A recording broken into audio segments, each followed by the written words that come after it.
Hi, hello guys! Magandang araw sa inyo lahat. Ito nga po ulit ang aking vlog update for today. At yan guys, kung makikita nga po ninyo, ay ako'y busy at nagagawa ako ng ice candy. Ayan! Yan ang aking ice candy at may bago na akong business, little business. Sorry, sana ako. Nga pala guys, yan ay ice candy kung saan syempre, may flavor yan ng mango at banana ace. Syempre milk, condense. Then, ayan guys, kita nyo naman, I'm thankful kasi marunong na akong gumawa. At sabi nga guys, ang bawat isang piraso niyan ay 5 pesos. And guys, dami ko nang nagawa talaga dyan. I think naka 80 pieces ako. Not bad guys, kasi nga bagong dating yung rep ng ate ko. At yun guys, so kita nyo, nag-yellow na nga po ang kulay niya kasi mango flavor po yan guys.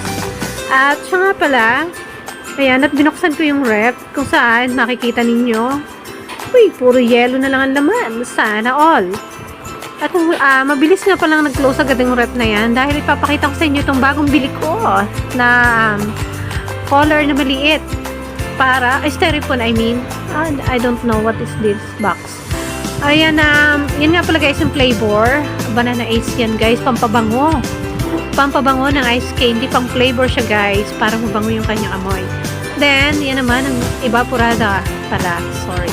Yan ang aking nilagay dun sa flavor. At yan nga guys, yung tigkabilang pisngi niyan, sana all may pisngi, ay tinabas ko na at nandyan na sa lagayan. At yan nga guys, finished product ko na nga pala yan, ice candy. Hindi ko na binila ko ilan. Siyempre yan nga pala guys, ay yung mineral water kung saan dyan ako kumuha. Guys, sana all tapos na, di ba? Ay, ang bilis ko lang gumawa. Guys, nagbebenta rin ako ng yellow para hindi masayang yung ano.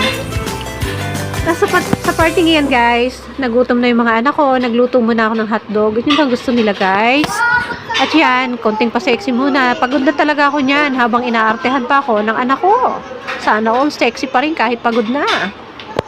At nga pala guys, yung mga anak kong yan ay napasok kung saan, ayan, nag-aasikaso na po sila ng kanilang mga damit pampasok sa school, uniform.